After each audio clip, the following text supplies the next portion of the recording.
Од понеделник можна е блокада на крстосниците низ Скопје. Откако на вчерашната итна седница во Советот на град Скопје, Арсовска ја поништи одлуката на советниците за покачување на цената по изминат километар за приватните превозници. Тие најавија дека од понеделник со сигурност нема да возат, а дали ќе блокираат ќе решат најдоцна до утре. Арсовска ја поништи одлуката на Советот со образложение дека заклучокот бил усвоен без кворум, а од незиниот кабинет одговорија дека стручните служби нема да учествуваат во незаконско постапување.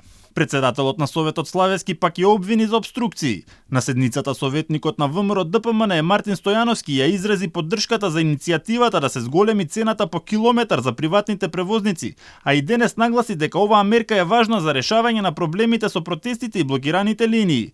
Одлуката на Арсовска ја нарече нелегитимна. Ова е преседан, ова го нема никаде во Европа и во сите демократски држави.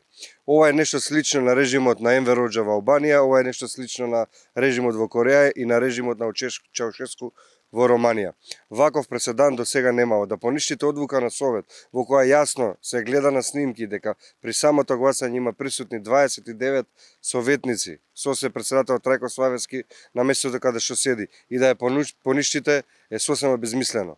Приватните превозници рекоа дека ќе почекаат да видат како ќе се одвиваат работите наредните денови, но доколку не се постигне некаков договор, тие со сигурност од понеделник автобусите ќе ги паркираат во гаражите. Рекоа дека денеска или во текот на утрешниот ден ќе остварат средба и ќе одлучат што ќе прават во иднина.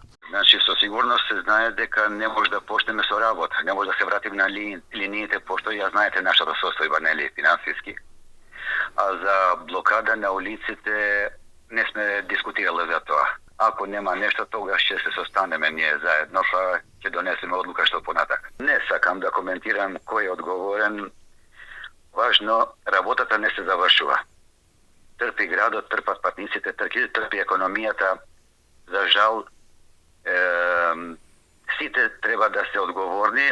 Инаку хаосот што целосно го колабираше јавното сообраќајно предпријатие за извесен период го решија државните 250 тони гориво, што се доволни за околу 10 денови. Докаде е набавката на нови резерви од град Скопје не прецизираат, а одговор нема ниту од ЈСП. Од владата пак најавија дека повторно ќе излезат во пресрет на граѓаните и доколку има потреба повторно би ги ставиле на услуга државните ресурси.